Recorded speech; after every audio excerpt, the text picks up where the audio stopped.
All right, welcome to The Explainer. Today, we are digging into a pretty wild idea, one that connects that constant human drive to be beautiful with the world of contemporary art.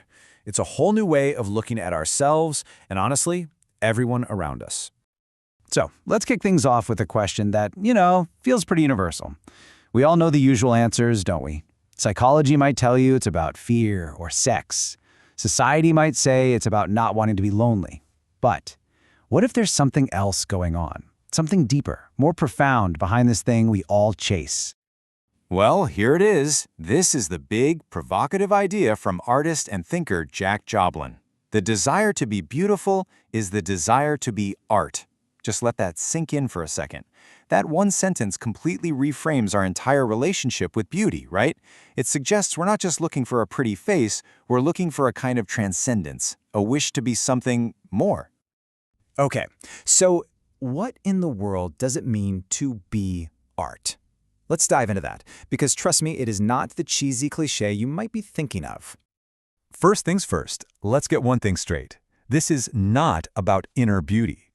In fact, the source material just throws that idea out the window, calling it, and I'm quoting here, a worn-out hat, a rotten piece of wisdom. Ouch.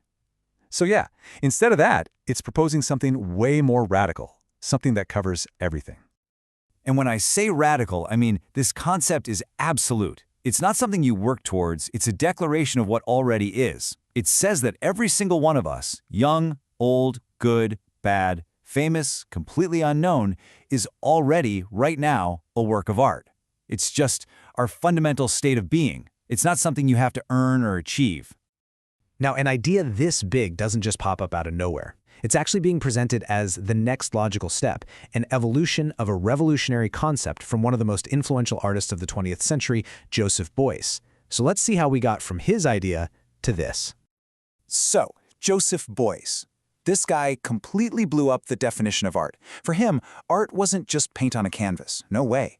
It could be social action. It could be politics. It could even be economics.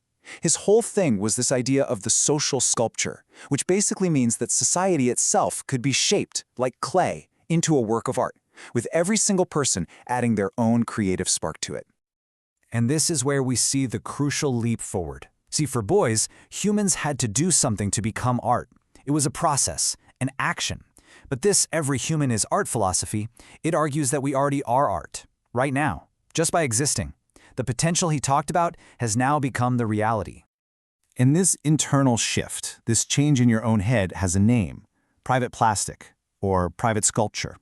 It's describing that invisible internal shaping of your own thoughts and feelings that happens the moment you recognize yourself as a work of art. Think of it as the personal, quiet version of Beuys's big, loud, society-shaping social sculpture. Okay, so this is a really fascinating philosophy, right? But how does it actually connect back to the real world, like to the beauty industry? Well, this is where the whole idea gets really clever. It moves out of the art gallery and into our bathrooms, using the very tools of the beauty world to totally flip their purpose on its head. So in this way of thinking, beauty products aren't for covering things up or enhancing you anymore. They get a new name: memento multiples. Now, in the art world, a multiple is just a series of identical objects an artist makes. But here, they act like little souvenirs or reminders designed to make you remember a simple fact you might have forgotten: that you are art. But the concept goes even further, and this is where it gets really interesting. A lot of these conceptual beauty products, the ones with mirrors all over the packaging, are intentionally sold completely empty. And now it's not a mistake at the factory, it's the whole point. Their real value has nothing to do with what's supposed to be inside. And that's when the mirror's true purpose is revealed. It's not a tool for putting on makeup to change how you look. It's a tool for self-recognition. It's a bridge, basically, that gets you to look at your own reflection and realize that you, the person staring back, you are the actual work of art. So, what's the big takeaway here? What's the point of all this? Well, if we actually accept this idea, even just as a thought experiment, it has some seriously profound implications for how we see ourselves, and maybe more importantly, how we see each other.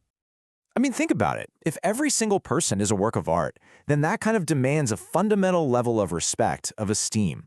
According to the source, this worldview creates a whole new image of humanity, one that, by its very nature, doesn't have room for exclusion or judgment based on how someone looks or where they come from.